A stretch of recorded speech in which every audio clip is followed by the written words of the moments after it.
Hello, welcome to my video showing my Kawasaki EN450 LTD. It's for sale right now as I have two other bikes and need the space. This is a 1989 model, therefore classic insurance, 450cc parallel twin, double overhead camshaft, water cooled engine of around 50 brake horsepower. Basically half a Ninja 900 engine and forerunner to the 500 ERNs, which were very popular. Now, I bought this to use while my main bike was being renovated, but I found I had to spend time and money fixing this bike first. So I've got over £600 of receipts for parts alone, and I did the work myself. For example, belt drive to a chain conversion. I fitted a new one-piece magnet flywheel, very important part of that. The radiator and the fan thermostat were replaced, front wheel was replaced, new silencers, screen and lots more. I've also got a spare seat and a box with lots of bits and pieces that may be useful, although spares are not difficult to find.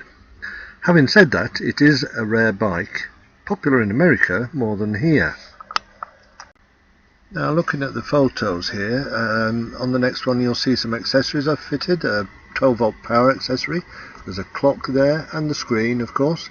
Now you're going to see the old and the new flywheel. Now look at the old flywheel, the glue is cracking up and so is one of the magnets. The new one is a one-piece flywheel which will not break up like that. That was a hidden danger and could have exploded any time. You can see here I've had the tank off the seat and I've done the carbs, cleaned them out and put them back together and tuned them. Okay, let's go to the video now and watch a cold start. Okay, here's the little Kawasaki. Now you may not believe this, but this is the first cold start it's had for 2 weeks, I think. Certainly over a week. And just to prove it's a cold start, I'm going to hold the exhaust pipe. Okay, there we are. No problem there. Stone cold. Okay, engine stone cold. It's in the head, everything stone cold. Okay, so I won't cut the film so you can see exactly what's happening. First of all, I'm going to put some choke on. Now that might be a bit too much, I don't know, but we'll see. And then turn on the ignition. Okay, check the lights are off yet. Engine stopper's on run.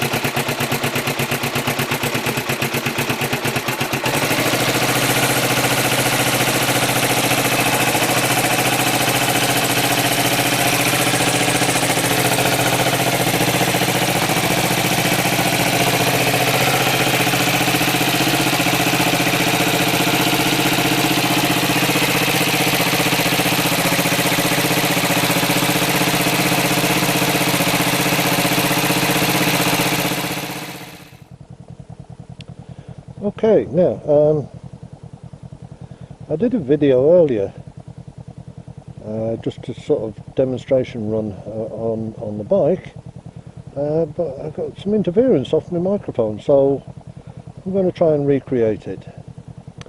I've changed the microphone, so we'll see how it goes. Now, you've seen, I've taken some still shots of the bike. There's a video on YouTube where I took a run up to Coniston. You can look at that. It's in two parts if I remember. There's Coniston Part 1 and Coniston Part 2 under my Flying Pen Man username on YouTube. Yep, the bike is for sale because I've got three bikes now. I haven't got the room to keep this bike. It's also a bit on the small side for my 6'3", 18 stone frame. So yeah, I need to sell it.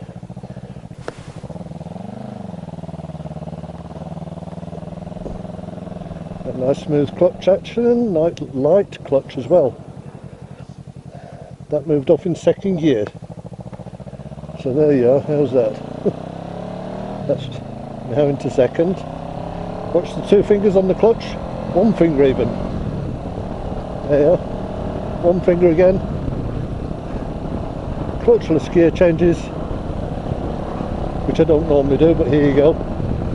There you are, no problem. It's a very light clutch, it's a very sweet gear change. Very positive gear change.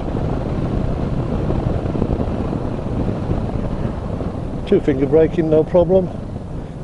Bit firmer, perhaps sintered pads might help, I don't know.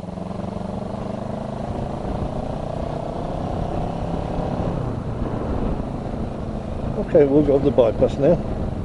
Now the indicator hasn't beeped yet, but it will be in a moment. There you go, starting to beep now. Now I'll switch to left indicator. And I'll switch off. Okay, let's open it up a bit now. I normally change up about these revs when I'm getting a move on. Just to let you see, it'll rev up to beyond that. I mean, we're doing 70 now, 8,000 RPM. We're in fifth gear, so I'll change up. There we are. That was six. We were in fourth gear, we weren't in fifth. My mistake. So let's just back up a bit because we're breaking the speed limit here. I don't know if you can hear me above all the noise. I don't know if this microphone will work out or not.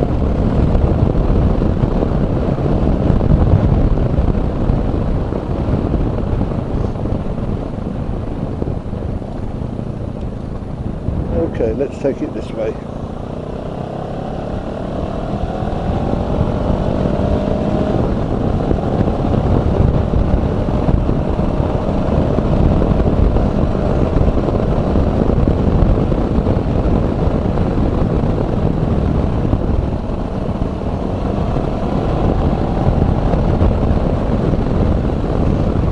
Now this is the sort of road that this bike is ideal for. These little country lanes. I mean, it's not a sports bike, don't get me wrong, but it does handle quite well. A little bit soft on the rear suspension for my liking, but that's probably down to my weight. I could do with losing a bit, you know.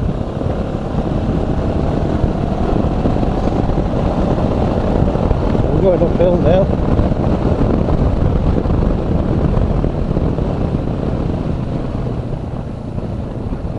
Now downhill.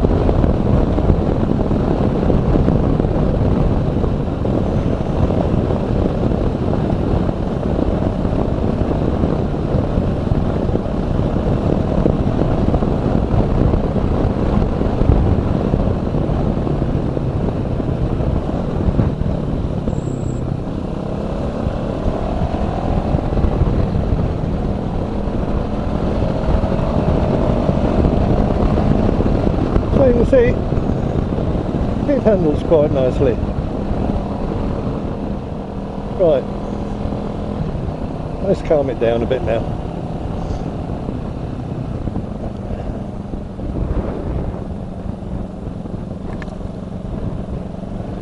Now, besides revving to 10,000 RPM and being quite nimble, it also is a relaxed bike to drive.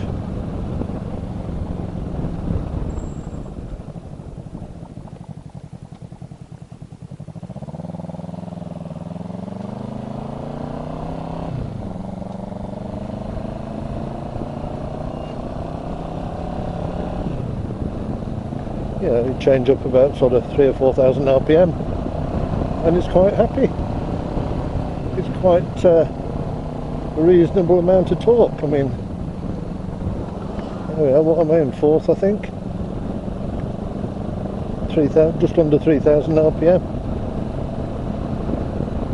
It's just purring along nicely. Okay, we're going uphill a bit here, so I'll just drop it down. Perhaps, I don't know. No, I don't need to. It's pulling 3,000 RPM, slightly uphill, bit of a bumpy road. I'll drop down to second here because I might need a bit of gold juice around these cars. There we are.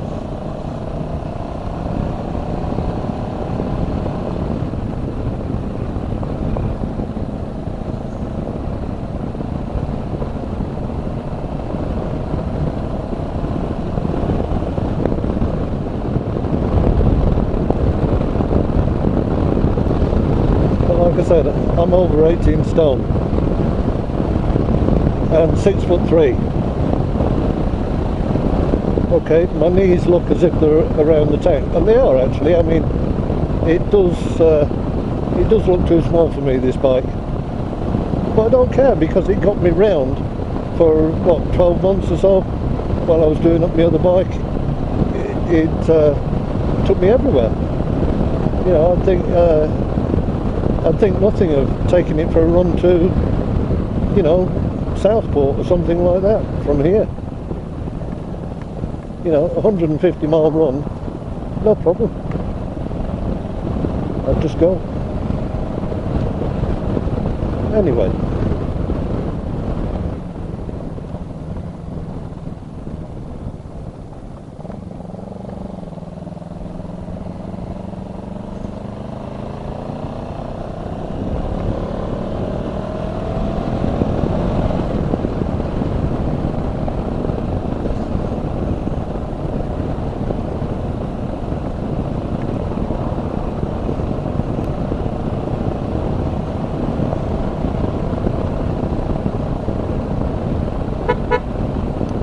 Horn works, you see.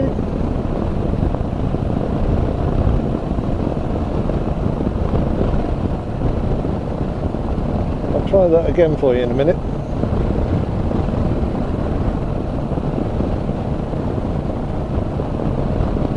It's a loud horn, two-tone horn, not an air horn, but a good loud electric horn. There's the horn for you. That made them think, didn't it?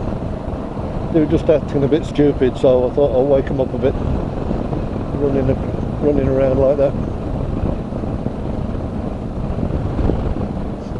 And if I take my hands off, you see, no problem.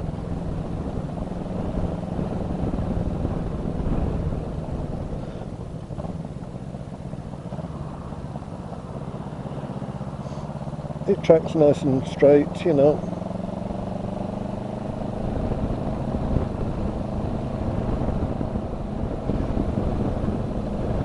It's not a heavy bike, it's a very lightweight bike. It's, I think, just under 200 kilograms. It's sort of like the size of a 250.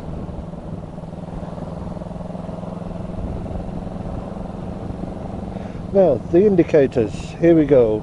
I've switched them on, they're not beeping yet. I'm turning right at the lights. They just started beeping. I'm going to brake and they'll stop beeping. If I let go of the brake, they'll beep again. There you go. Brake and it cuts them out. Okay.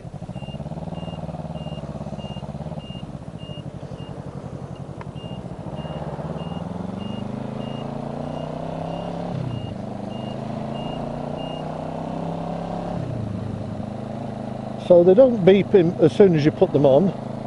They normally don't come on for about, I don't know, I'm not counted it, 15 flashes, something like that. Then they start beeping. Now, if while they're beeping, or at any time, you put the brake on, it silences the beeping, so you sit at the lights quietly, so you don't feel like a beeping idiot.